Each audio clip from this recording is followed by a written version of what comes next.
বাগদাদে মার্কিন দূতাবাসের ড্রোন ও রকেটের তীব্র হামলা, ট্রাম্পের মিত্রদের প্রতি ক্ষোভ, লারিজানির মুসলিম বিশ্বকে কড়া বার্তা ও হরমুজের নৌযান ধ্বংসের দাবি, ইরান যুদ্ধ নতুন মোড়। ইরাকের রাজধানী বাগদাদে অবস্থিত মার্কিন দূতাবাসে আজ ভোরে একাধিক ড্রোন ও রকেট হামলা চালানো হয়েছে। ইরাকি নিরাপত্তা কর্মকর্তাদের বরাত দিয়ে রয়টার্স জানিয়েছে এটি ইরান ও যুক্তরাষ্ট্র যুদ্ধ শুরু হওয়ার পর থেকে দূতাবাসে চালানো সবথেকে তীব্র ও শক্তিশালী আক্রমণ। হামলায় অন্তত 5টি ড্রোন ও কয়েকটি রকেট ব্যবহার করা হয়েছে।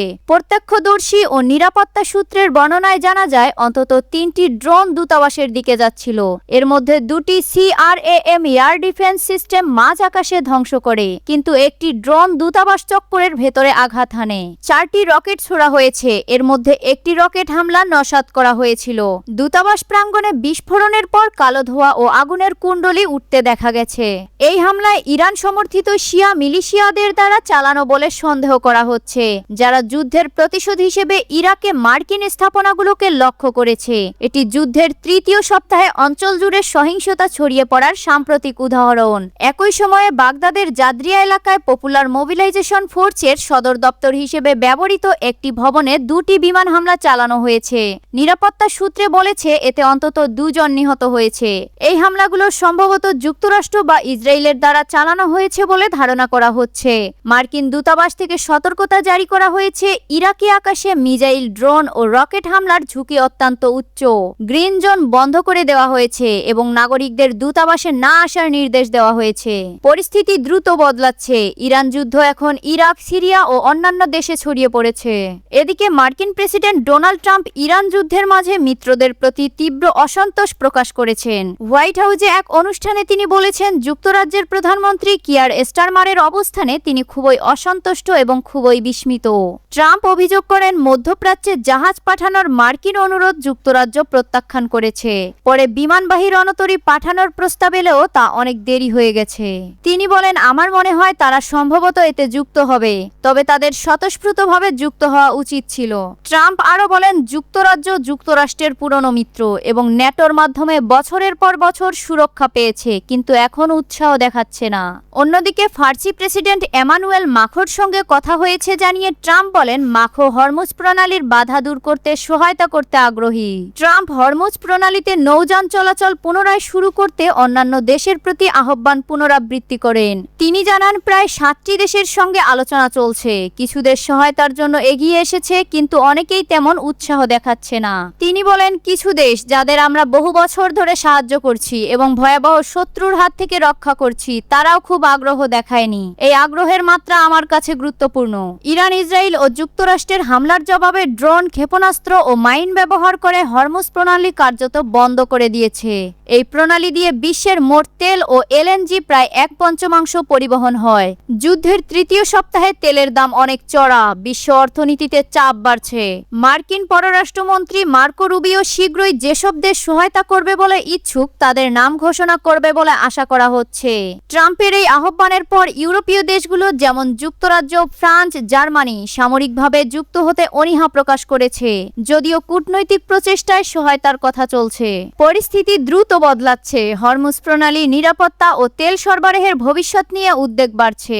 এদিকে ইরানের সুপ্রিম ন্যাশনাল সিকিউরিটি কাউন্সিলের সেক্রেটারি আলী লারিজানি একটি 6 দফা খোলা বার্তা প্রকাশ করেছেন, যা ছিল বিশ্বের মুসলমান এবং ইসলামী দেশগুলোর সরকারের উদ্দেশ্যে। এতে তিনি ইরানের উপর যুক্তরাষ্ট্র ও ইসরায়েলের প্রতারণাপূর্ণ আগ্রাসনের তীব্র নিন্দা করেছেন এবং মুসলিম উম্মার ঐক্যের জোরালো আহ্বান জানিয়েছেন। লারিজানির বার্তার মূল পয়েন্টগুলো ছিল, আলোচনার মাঝেই যুক্তরাষ্ট্র ইসরায়েলের ফন্দি আগ্রাসন চালানো হয়েছে, যার লক্ষ্য ছিল ইরানকে বিভক্ত করা। এতে ইসলামী বিপ্লবের একজন জ্যেষ্ঠ নেতা, হাজারো বেসামরিক নাগরিক ও সামরিক কর্মকর্তারা শহীদ হয়েছেন। তবে ইরানি জনগণের দৃঢ় জাতীয় ও ইসলামী প্রতিরোধের মুখে আক্রমণকারীরা ব্যর্থ হয়েছে। বেশিরভাগ ইসলামী সরকার শুধু সীমিত রাজনৈতিক সমর্থন দিয়েছে, কোনো সত্যিকারের সহায়তা আসেনি। তবু ইরানি জনগণের ইচ্ছাশক্তিতে শত্রুকে এমন জায়গায় ঠেলে দেওয়া হয়েছে যে তারা এখন কোনো পথ খুঁজে পাচ্ছে না। লারিজানি যুক্তি দিয়েছেন যুক্তরাষ্ট্রের, যাকে বিবৃতিতে বড় শয়তান বলা হয়েছে, এবং ইসরায়েলকে ছোট শয়তান বলে আখ্যা দেওয়া হয়েছে। এদের বিরুদ্ধে ইরানের এই প্রতিরোধ মুসলিম বিশ্বের স্বার্থ রক্ষার মধ্যেই নিহিত। লারিজানি বলেন, ইসলামী বিশ্বের ভবিষ্যৎ নিয়ে চিন্তা করো। যুক্তরাষ্ট্র তোমাদের প্রতি কোনো ওয়াদা রাখে না, আর ইসরায়েল তোমাদের শত্রু। এক মুহূর্ত থেমে নিজেদের ও অঞ্চলের ভবিষ্যৎ নিয়ে ভাবো। ইরান তোমাদের কল্যাণকামী, কোনো আধিপত্য চায় না, শুধু আন্তরিক পরামর্শ দেয়। ইসলামী উম্মার পূর্ণ শক্তিতে ঐক্য গড়ে উঠলে তা সব ইসলামী দেশের নিরাপত্তা, অগ্রগতি ও স্বাধীনতা নিশ্চিত করতে পারবে। লারিজানির এই বার্তা যুদ্ধের তৃতীয় সপ্তাহে এসেছে, যখন ইরান অঞ্চল জুড়ে প্রতিশোধমূলক হামলা চালিয়ে যাচ্ছে এবং মুসলিম দেশগুলোর নীরবতা ও মার্কিন ঘাঁটি ব্যবহারের অনুমতি নিয়ে সমালোচনা বাড়ছে। এটি ইরানের কৌশলগত চেষ্টা হিসেবে দেখা হচ্ছে যুদ্ধকে দ্বিপাক্ষিক থেকে মুসলিম বিশ্বের বৃহত্তর লড়াইয়ে রূপান্তরিত করা। এদিকে যুক্তরাষ্ট্রের সেন্ট্রাল কমান্ড নতুন তথ্য প্রকাশ করে জানিয়েছে, ইরানের বিরুদ্ধে চলমান অভিযানে প্রায় 60টি জাহাজ এবং 30টি মাইন বসানো নৌযান ক্ষতিগ্রস্ত বা ধ্বংস করা হয়েছে। এসব হামলা মূলত হরমুজ প্রণালীর কাছে চালানো হয়েছে, যাতে ইরানের মাইন বসানোর ক্ষমতা কমে যায় এবং তেল সরবরাহের পথ নিরাপদ করা যায়।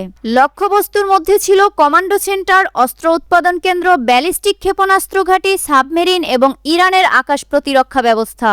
ইসরায়েল তেহরানে নতুন করে বিমান হামলা চালিয়েছে। ইসরায়েলি সেনাবাহিনী ঘোষণা দিয়েছে যে তারা তেহরানে বিভিন্ন সামরিক স্থাপনা লক্ষ্য করেছে।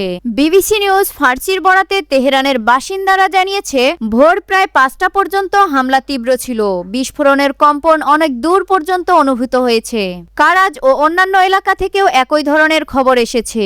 ইরানের বিপ্লবী গার্ডের ঘনিষ্ঠ তাসনিম নিউজও দক্ষিণ তেহরানে বিমান হামলা ও বিস্ফোরণের শব্দের খবর নিশ্চিত করেছে। যুক্তরাষ্ট্রের প্রেসিডেন্ট ডোনাল্ড ট্রাম্প হোয়াইট হাউসের এক অনুষ্ঠানে বলেছেন, ইরানের যুদ্ধ খুব দ্রুত এগোচ্ছে এবং খুব ভালোভাবে চলছে।